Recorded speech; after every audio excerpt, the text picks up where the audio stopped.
بسم اللہ الرحمن الرحیم۔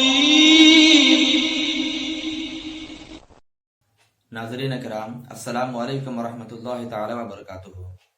پیارے ناظرین، ہم پھر سے آپ کی خدمت میں ایک اور نیا مسئلہ لے کر حاضر آئے ہیں۔ حضرات، گزشتہ بیان میں نے آپ کو یہ بتایا تھا کہ عورتوں کو قدرتی طور پر ان کے بدن میں کچھ خون ایکسٹرا پیدا ہوتا ہے جو ہر ماہ ان کے بدن سے نکل جایا کرتا ہے، اور اسی کے ساتھ میں نے آپ کو یہ بھی بتایا تھا کہ اس کو شریعت کی زبان میں حیض آنا بولتے ہیں، کسی زبان میں اس کو پیریڈز بولتے ہیں، کسی زبان میں اس کو ماسک بولتے ہیں۔ بہرحال جو بھی ہے، اس سے متعلق بہت سارے مسائل ہیں جس کے تعلق سے ہماری عورتیں، خاص کر کے عمر دراز بوڑھی عورتیں، ہماری دادیاں بہت زیادہ الجھی ہوئی رہتی ہیں کہ اس حالت میں شریعت کا کون سا کام جائز ہے، کون سا کام ناجائز ہے، عورتوں کو کیا کرنا چاہیے، کیا نہیں کرنا چاہیے۔ تو اسی کے متعلق میں نے آج کی چھوٹی سی کلپ تیار کی تاکہ آپ کو اچھی طریقے سے معلوم ہو جائے کہ حیض کی حالت میں یا نفاس کی حالت میں، جس کو ہم کہہ سکتے ہیں ناپاکی کی حالت میں، عورت کیا کام کر سکتی ہے اور کیا کام نہیں کر سکتی ہے۔ سب سے پہلے آپ کو یہ بتاؤں کہ حیض یہ قدرت کا نظام ہے، ایک قدرتی چیز ہے۔ اللہ نے عورتوں کے اندر قدرتی طور پر اس چیز کو پیدا کیا۔ اب جب یہ نظام قدرت کا ہے تو اس کی وجہ سے کسی بھی عورت کو منحوس سمجھنا بلا شبہ غلط ہے۔ ہمارے مسلمان بھائیوں میں بھی یہ رسم و رواج جاری ہو چکا کہ وہ سمجھتے ہیں کہ اس حالت میں عورتیں بالکل منحوس ہو جاتی ہیں۔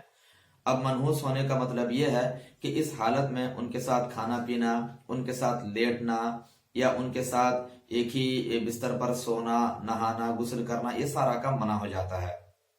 اور وہ یہ بھی سوچتے ہیں، خاص کر کے گھر کی جو بوڑھی عورتیں ہوتی ہیں، ان کا یہ کہنا یہ بھی ہوتا ہے کہ جب کسی عورت کو یہ ناپاکی کے دن آ جاتے ہیں تو وہ جو ہے سرکار غوث اعظم پیران پیر دستگیر رضی اللہ تعالیٰ عنہ کی شیرنی کو نہیں کھا سکتی ہے، شیرنی نہیں بنا سکتی ہے، شب برات میں حلوہ روٹی تیار نہیں کر سکتی ہے، میلاد شریف کی محفل میں یعنی کہ ذکر و اذکار کی محفل میں نہیں بیٹھ سکتی ہے۔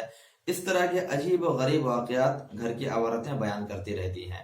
تو انہی ساری غلط فہمیوں کو دور کرنا میرا مقصد ہے تاکہ آپ کو اچھے طریقے سے معلوم ہو جائے کہ اس حالت میں کون سا کام کرنا جائز اور کون سا کام کرنا ناجائز۔ دیکھیے، ہمارا اسلام یہ بہت ہی پیارا مذہب ہے۔ ہمارے اسلام نے کسی کو منحوس نہیں بنایا۔ ہمارے اسلام میں چھوت چھات نام کی کوئی چیز نہیں ہے۔ اگر آپ یہ سوچیں کہ اسلام چھوت چھات کی تعلیم دیتا ہے معاذ اللہ، تو ایسا بالکل بھی نہیں۔ یہ عورتوں نے ہندوؤں کو دیکھا دیکھی بہت ساری چیزوں کو ہمارے اسلام میں رائج کر دیا ہے، تو یہ غیر قوم کے دیکھ کر لوگوں نے سیکھا ہے۔ حالانکہ اسلام میں ایسی چیزوں کی کوئی جگہ نہیں ہے۔ اسلام نے تو عورتوں کو سماج میں وہ مقام دیا ہے کہ دنیا کے کسی دھرم نے، کسی قوم نے عورت کو مقام نہیں دیا ہے۔ بتائیں کہ اسلام نے ماں کے قدموں کے نیچے جنت کو رکھ دیا ہے۔ کسی دھرم میں اس طرح کے فرمان ہیں؟ کسی دھرم میں نہیں۔ اسلام نے بیٹیوں کے لیے، ماں کے لیے زمین جائیداد میں سے حصہ رکھا ہے، کسی دھرم میں ایسا نہیں ہے۔ بہرحال عورتوں کو جو عزت، مقام اور مرتبہ اسلام نے دیا، کسی بھی مذہب نے نہیں دیا ہے۔ تو جس اسلام نے عورت کو اتنی عزت، اتنا بڑا مقام اور مرتبہ عطا کیا، وہ اسلام عورتوں کو ان کے ناپاکی کی حالت میں منحوس کیسے بتا سکتا ہے، یا چھوت چھات کا مسئلہ یہاں کیسے پیدا ہو سکتا ہے؟ بلا شبہ یہ کم پڑھے لکھے لوگوں نے رائج کر دیا ہے، اور غیر قوم کا دیکھا دیکھی لوگوں نے اس کو شروع کر دیا ہے۔ بہرحال اب میں آپ کو بتاؤں کہ چونکہ یہ چیز قدرتی ہے، اسی بنا پر اس حالت میں عورت بالکل عام زندگی گزار سکتی ہے، بالکل عام، جس طریقے سے سب کے ساتھ کھانا پینا، اٹھنا بیٹھنا سب کچھ کرے، نارمل حالت کی طرح زندگی گزار سکتی ہے۔ اچھا، ہمارے لیے رسول اللہ کی زندگی سے بڑھ کر کوئی چیز تو دلیل نہیں ہے۔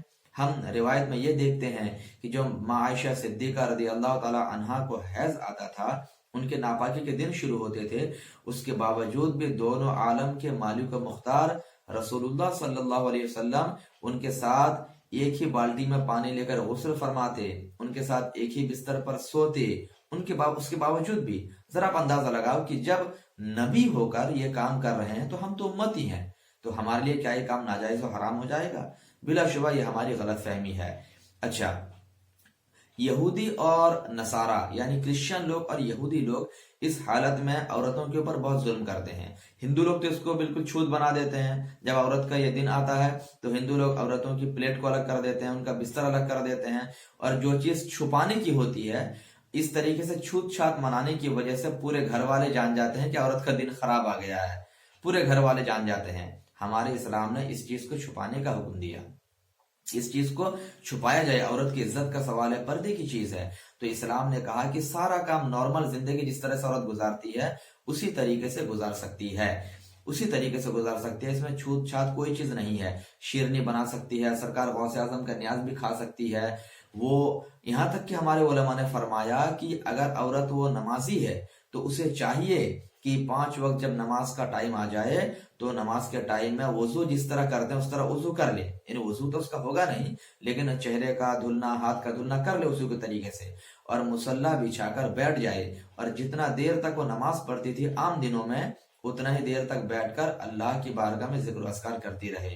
اس کا فائدہ یہ ہوگا کہ اس کی عادت بنی رہے گی, کیونکہ ہر مہینے اگر 7 8 9 دن عورتیں نماز چھوڑیں گی تو ہو نہ ہو شیطان بہکا دے اور دل میں یہ خیال پیدا ہو کہ چلو اب نماز نہیں پڑھیں گے, بار بار یہ ہے بار بار وہ ہے, نماز نہیں پڑھیں گے. تو اسی بنا پر علماء نے فرمایا کہ اس ٹائم میں عورتوں کو چاہیے کہ مصلی بچھا کر بیٹھ کر ذکر و اذکار کرے. اب یہاں پر یہ بھی بتا دوں کہ ذکر و اذکار کرنا بھی اس حالت میں بالکل جائز اور درست ہے.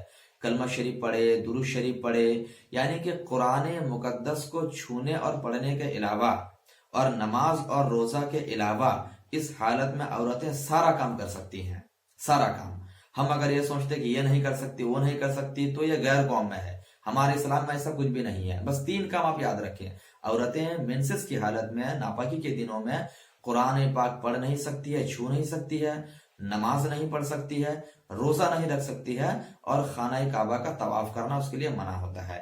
تو یہ کچھ موٹے موٹے کام ہیں جو اس حالت میں منع ہے. باقی سارا کام وہ کر سکتی ہے. سب کے ساتھ رہ کر عام لوگوں کی طرح زندگی بھی گزار سکتی ہے. اس میں اس کے لیے پردہ بھی ہے. تو جب آپ نے یہ مسئلے کو جان لیا, امید کرتا ہوں کہ آپ اس پر عمل بھی کریں گے. خصوصیت کے ساتھ جو ہمارے گھر کی دادیاں ہیں, نانیاں ہیں, بوڑھی عورتیں ہیں جو اس سلسلے میں طرح طرح کے مسئلہ بیان کرتی ہیں اور گھر میں بہت سختی بھی پیدا کر دیتی ہیں, تو ان کو سمجھنے کی ضرورت ہے کہ بالکل سختی نہ کریں. یہ پردے کی چیز ہے, پردے میں رہنے دیں. ان کو بالکل نارمل زندگی گزارنے دیں تاکہ یہ چیز پردے میں ہی رہے, کیونکہ یہ تو قدرتی چیز ہے نا. اگر انسان اپنے طور پر ناپاک ہو جائے اور غسل نہ کرے وہ ایک الگ چیز ہے, لیکن یہ تو قدرت کا نظام ہے. اللہ نے ایسا بنایا ہی ہے عورتوں کو کہ ان کے ساتھ یہ ہونا ہی ہے. تو اس پوزیشن پہ ان کو منحوس سمجھنا, ان کے لیے پابندی لگانا کہ یہ نہ کرو وہ نہ کرو, یہ نہ کرو وہ نہ کرو, یہ بلا وجہ کی بات ہے, یہ بلا وجہ کی بات ہے. اللہ تبارک و تعالی ہم سبوں کو صحیح سمجھ کی توفیق عطا فرمائے اور ان باتوں کو سمجھ کر اس پر عمل کرنے کی توفیق بھی عطا فرمائے. اس طرح کے مزید اور اچھے اچھے ویڈیوز دیکھنے کے لیے مفتی عبدالسلام آفیشیل یوٹیوب چینل آپ سبسکرائب کریں.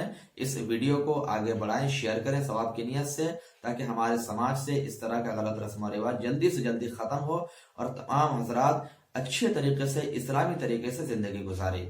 استغفر اللہ ربی من کل ذنب واتوب الیہ ولا حول ولا قوة الا باللہ العلی العظیم. السلام علیکم ورحمۃ اللہ تعالی وبرکاتہ.